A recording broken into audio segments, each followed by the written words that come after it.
I was recently on a panel at one of the law firms where there were 120 litigators, and one of the people attending asked that question. And the four people on the panel, and we all agreed that actually the most important thing is not hitting your numbers or targets. It's more about accepting challenging assignments and gaining high visibility within your firm.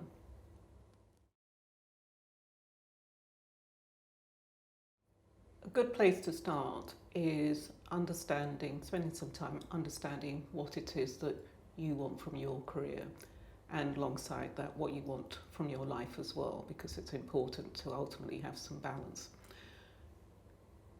In order to understand what you want from your career, you need to look very closely at what it is that you're good at, what your work will involve, how it will change as your career progresses, and how hard you're prepared to work in order to achieve what it is that you want from your career, whether it's as a director, whether it's as a partner, or any other role that you see yourself eventually moving into.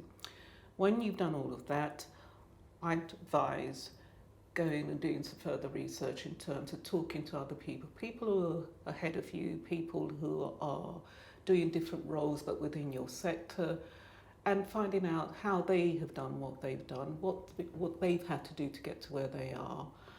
And when you've done all of that, then take some time, stand back and consider all of that, pull that together and pull together your action plan with very clear goals and timelines. And then finally, I'd advise you take that and go and talk to your line manager and say, maybe early days, but look, this is what I'm aiming for in terms of my career. I'd like to talk that through with you so that you're aware of what I'm looking to do.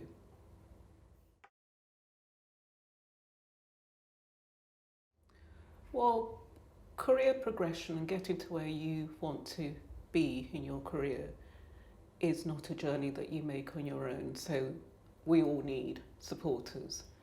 And so what you need to gather around you are people who will advocate for you. You need mentors, and that can be both someone that has been allocated to you formally by your firm or an informal mentor. You can have more than one, you can have as many as you want. And then as your career progresses, you need to have a sponsor. Now, in some firms, a sponsor will be allocated to you, and it will be an influential person within your firm who is a key decision maker.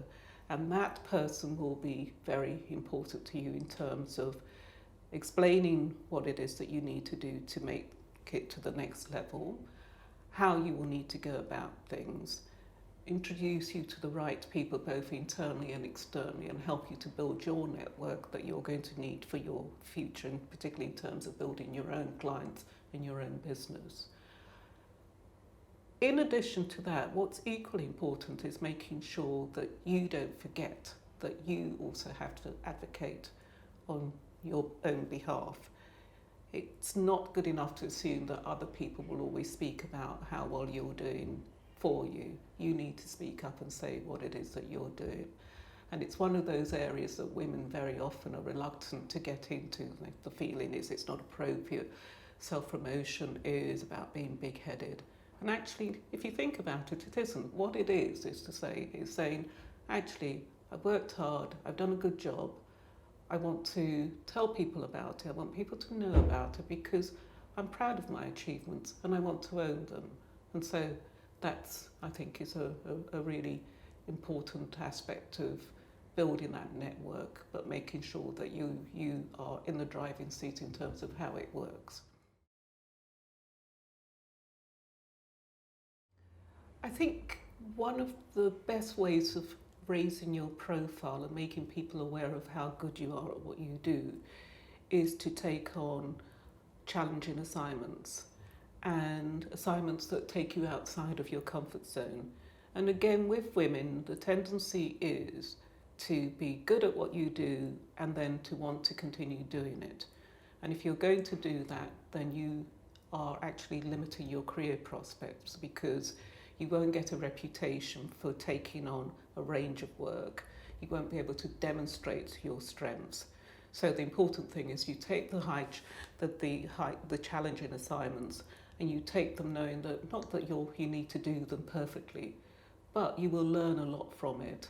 People will begin to see how good you are. You will develop your strengths, and then that means that you will be considered when other challenging assignments come up.